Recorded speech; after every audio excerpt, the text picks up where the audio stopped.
आप देख रहे हैं आगाज फर्स्ट न्यूज। मैं हूं आपके साथ करुणा तिवारी। आज हम इतिहास की एक दिलचस्प कहानी लेकर आपके लिए आए हैं। वो कहानी है वास्को डी गामा की, जिसे हम अक्सर भारत की खोज के साथ जोड़ते हैं और दुनिया भी जोड़ती है।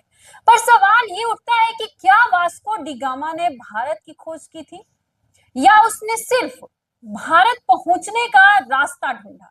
वास्को डी गामा का जन्म 1460 के आसपास पुर्तगाल में हुआ था। वो एक समुद्री अन्वेषक थे जिन्हें पुर्तगाल राजा ने एक विशेष मिशन पर भेजा था। उस समय यूरोप में मसालों की बहुत मांग थी, लेकिन यह व्यापार अरब और इटालियन व्यापारियों के हाथ में था। मसालों की सीधी आपूर्ति पाने के लिए पुर्तगाल का सपना था एक नया समुद्री मार्ग ढूंढने का जो सीधे भारत तक ले जाए। वास्को डी गामा ने इस मिशन का उद्देश्य भी यही था, भारत तक पहुंचने का एक सुरक्षित और सीधा मार्ग खोजना ताकि यूरोपीय व्यापारियों को सीधे मसाला मिल सके। अब सवाल उठता है कि भारत की खोज का असली अर्थ क्या है। दरअसल भारत की खोज से तात्पर्य भारत की भौगोलिक स्थिति का पता लगाना या उसे यूरोप में पहचान दिलाना नहीं था, बल्कि क्योंकि भारत का जो अस्तित्व है वो पहले से ही दुनिया के नक्शे में मौजूद है, इसलिए वास्को डी गामा को भारत की खोज करने वाला कहना बिल्कुल ही गलत होगा। क्योंकि भारत का तो प्राचीन काल से ही इतिहास में वर्णन मिलता है। यूनानी, रोमन, फारसी और अरब व्यापारी पहले से ही भारत से व्यापार करते आ रहे थे।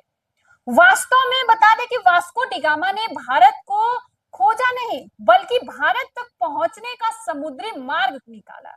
1497 में वास्को डी गामा ने अपनी यात्रा की शुरुआत की और वो पुर्तगाल से निकला और अफ्रीका के पश्चिमी तट तक पहुंचा। अफ्रीका के दक्षिणी छोर, जिसे केप ऑफ गुड होप कहते हैं, के पार करने के बाद वो पूर्वी अफ्रीकी तट पर पहुंचा, जहां उसने मालदीव में एक अरबी नाविक मिला जिसने उन्हें भारत के तटीय शहर कालीकट, जो आज का कोझिकोड, पहुंचने में मदद की। आखिरकार 20 मई 1498 को वास्को डी गामा कालीघाट पहुंचा। यहाँ का राजा उसने जमोरिन कहते थे और उनका स्वागत तो किया, लेकिन व्यापारिक शर्तों पर सहमति नहीं बनी। इसके बावजूद वास्को डी गामा ने एक ऐसा मार्ग स्थापित कर दिया था जिससे यूरोप से भारत का सीधा समुद्री संपर्क हो गया। वास्को डी गामा की एक यात्रा का प्रभाव बहुत गहरा था।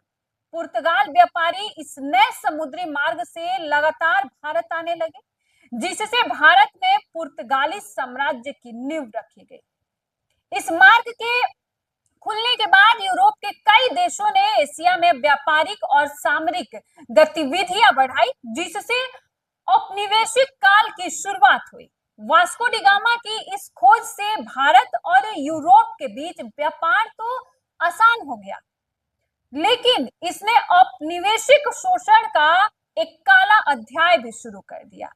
अब इस सवाल पर वापस आते हैं, क्या वास्को डी गामा ने भारत की खोज की थी? तो जवाब है नहीं।